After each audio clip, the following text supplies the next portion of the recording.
ಇನ್ನು ಸ್ವಲ್ಪ ಹೊತ್ತಿನ ಮೊದಲು ನಾವು ನಿಮಗೆ ಟ್ರಯಾಂಗಲ್ ಲವ್ ಸ್ಟೋರಿಯ ಕಥೆ ಹೇಳಿದ್ವಿ. ಇದೀಗ ಇಬ್ಬರ ಹೆಂಡತಿಯರ ಮುದ್ದಿನ ಗಂಡನ ಮೋಸದಾಟ ಬಯಲಾಗಿದೆ.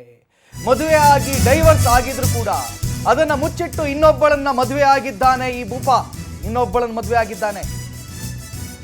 ಮೈಸೂರಿನ ಜೆಪಿ ನಗರದಲ್ಲಿ ನ್ಯಾಯಕ್ಕಾಗಿ ಆ ಮಹಿಳೆ ಕಣ್ಣೀರಿಟ್ಟಿದ್ದಾಳೆ.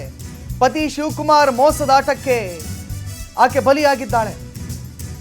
ಶೋಭಾಳನ್ನ ಮದುವೆ ಆಗುವ ಮುನ್ನವೇ ಆತ ಮತ್ತೊಂದು ಮದುವೆ ಆಗಿದ್ದಂತೆ.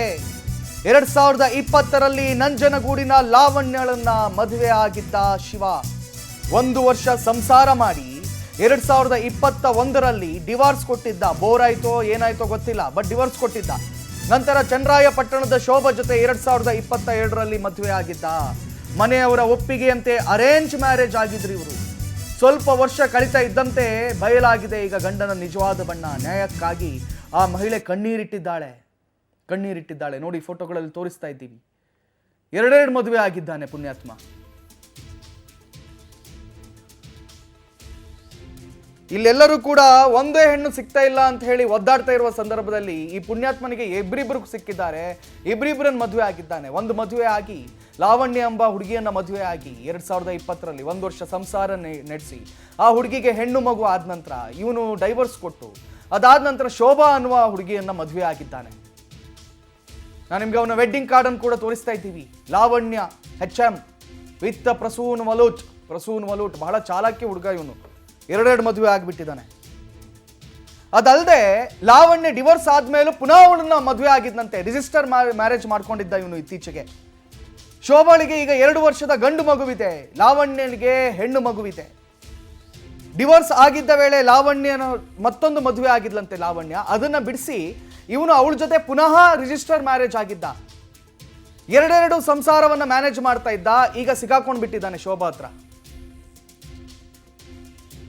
ಇನ್ನು ಈ ವಿಚಾರಕ್ಕೆ ಸಂಬಂಧಪಟ್ಟಂತೆ ಮೈಸೂರಿನಿಂದ ನಮ್ಮ ಪ್ರತಿನಿಧಿ ಪ್ರೇಮ್ ಕುಮಾರ್ ನನ್ನ ಜೊತೆ ಸಂಪರ್ಕದಲ್ಲಿದ್ದಾರೆ. ಪ್ರೇಮ್ ಕುಮಾರ್, ಇದು ಬಹಳ ವಿಚಿತ್ರವಾಗಿದೆಯಲ್ಲ ಈ ಕೇಸ್. ಏನಿದು ಏನಾಗ್ತಾ ಇದೆ ಅಲ್ಲಿ ಅಂತ ಹೇಳಿ?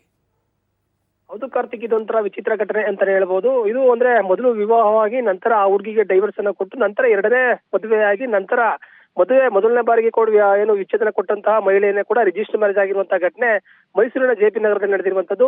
ಶೋಭಾಳಿಂದ ಅಂದ್ರೆ 2ನೇ ಪತ್ನಿ ಶೋಭಾಳಿಂದ ಪೊಲೀಸ್ ಕಮಿಷನರ್ ಅವರಿಗೆ ದೂರು ನೀಡಿರುವಂತದ್ದು. ಅಂದ್ರೆ ಶಿವಕುಮಾರ್ ಮೈಸೂರು ಮೂಲದ ಜೆಪಿ ನಗರದ ನಿವಾಸಿ ಏನು ಶಿವಕುಮಾರ್ ಇದ್ರೆ ಆಟೋ ಡ್ರೈವರ್ ಈತ ಆಗಿರ್ತಾನೆ. 2020ರಲ್ಲಿ ಲಾವಣ್ಯ ಎಂಬವರನ್ನ ಕೂಡ ಏನು ಅಂದ್ರೆ ಮನೆಯವರು ನೋಡಿ ವಿವಾಹವಾಗ್ತಾರೆ. ನಂತರವಾಗಿ ಅಂದ್ರೆ 2020ರಲ್ಲಿ ಮದುವೆಯಾಗಿ 2021ಕ್ಕೆ ಒಂದು ಮಗುವಾದ ನಂತರವಾಗಿ ಆಕೆಗೆ ಡೈವರ್ಸ್ ಅನ್ನ ಕೊಟ್ಟಿರ್ತಾರೆ. ನಂತರವಾಗಿ ಅವರ ಕುಟುಂಬಸ್ಥರು ಸೇರಿ ಹಾಸನ ಮೂಲದಲ್ಲಿರುವಂತಹ ಶೋಭಾ ಎಂಬವರನ್ನ ಕೂಡ ಮನೆಯವರೆಲ್ಲ ಸೇರಿ ವಿವಾಹ ಮಾಡಿರ್ತಾರೆ. ನಂತರವಾಗಿ ಕೂಡ ಅವ್ರ ಜೊತೆಯಲ್ಲೇ ಕೂಡ ಒಂದು ಸಂಸಾರ ಮಾಡ್ಕೊಂಡಿರ್ತಾರೆ. ಕೆಲವು ದಿನಗಳ ಹಿಂದಷ್ಟೇ ಏಕಾಏಕಿ ಪೊಲೀಸರಿಂದ ಶಿವಕುಮಾರ್ ಅವರಿಗೆ ಕರೆ ಬರುತ್ತೆ. ನೀವು ಮೊದಲು ಮದುವೆಯಾಗಿದ್ದಂತಹ ಲಾವಣ್ಯ ಅವರಿಗೆ ಕೂಡ ಒಂದು ಪ್ರೆಗ್ನೆಂಟ್ ಆಗಿದ್ರೆ ಅವರನ್ನ ಕೂಡ ನಿಮಗೆ ನ್ಯಾಯ ಬೇಕು ಅಂತ ಹೇಳಿ ದೂರನ್ನ ನೀಡಿದ್ದಾರೆ ಅಂತ ಹೇಳಿ ಕೂಡ ಅವರು ಶಿವಕುಮಾರ್ ಅವರಿಗೆ ಫೋನ್ ಅನ್ನ ಕರೆ ಮಾಡಿ ತಿಳಿಸಿದ ಸಂದರ್ಭದಲ್ಲಿ ಶಿವಕುಮಾರ್ ಅವರು 2ನೇ ಪತ್ನಿಯಾದಂತಹ ಶೋಭಾ ಅವರಿಗೆ ಯಾವುದೇ ರೀತಿಯ ವಿಷಯವನ್ನ ಮುಟ್ಟಿಸಿದಂತಹ ರೀತಿಯಲ್ಲಿ ಕೂಡ ಏಕಾಏಕಿ ಹೋಗಿ ಮೊದಲು ಅಂದ್ರೆ ಡೈವರ್ಸ್ ಅನ್ನು ನೀಡಿದಂತಹ ಪತ್ನಿಯನ್ನು ಕೂಡ ರಿಜಿಸ್ಟರ್ ಆಗಿರ್ತಾರೆ. ನಂತರವಾಗಿ ಕೆಲವು ದಿನಗಳ ಹಿಂದಷ್ಟೇ ಶೋಭಾ ವಾಸ ಮಾಡ್ತಿದ್ದಂತಹ ಮನೆಗೆ ಕರೆತಂದು ಇಬ್ಬರು ಕೂಡ ಒಟ್ಟಿಗೆ ವಾಸ ಮಾಡುವಂತೆ ಕೂಡ ಬಲವಂತವಾಗಿ ಇಬ್ಬರನ್ನು ಕೂಡ ಟಾರ್ಚರ್ ನೀಡ್ತಿರ್ತಾನೆ. ಆದ್ರೆ ಶೋಭಾ ಯಾವುದೇ ಕಾರಣಕ್ಕೂ ಕೂಡ ಇಬ್ಬರು ಒಟ್ಟಿಗೆ ಇರೋದಿಲ್ಲ ಅಂತ ಹೇಳಿ ಕೂಡ ಒಂದು ಪೊಲೀಸ್ ಕಮಿಷನರ್ಗೆ ದೂರ ನೀಡಿರುವಂತದ್ದು. ಏನಂತಂದ್ರೆ ಕೂಡ ಲಾವಣ್ಯ ಅಂದ್ರೆ ಮೊದಲು ಮದುವೆಯಾದಂತಹ ಲಾವಣ್ಯಕ್ಕೆ ಒಂದು ಹೆಣ್ಣು ಮಗು ಇರುವಂತದ್ದು. ಈಗ 2ನೇ ಪತ್ನಿಯಾದಂತಹ ಅವರಿಗೆ ಕೂಡ ಗಂಡು ಮಗು ಇರುವಂತದ್ದು. ಈಗ ಇಬ್ಬರ ನಡುವೆ ಕೂಡ ಅವರೇ ಗೊಂದಲದಲ್ಲಿ ಸಿಲುಕೊಂಡಿರುವಂತದ್ದು. ಕಾರ್ತಿಕ್, ಥ್ಯಾಂಕ್ ಯು ಪ್ರೇಮ್ ಕುಮಾರ್ ತಮ್ಮೆಲ್ಲ ಮಾಹಿತಿಗಳಿಗಾಗಿ.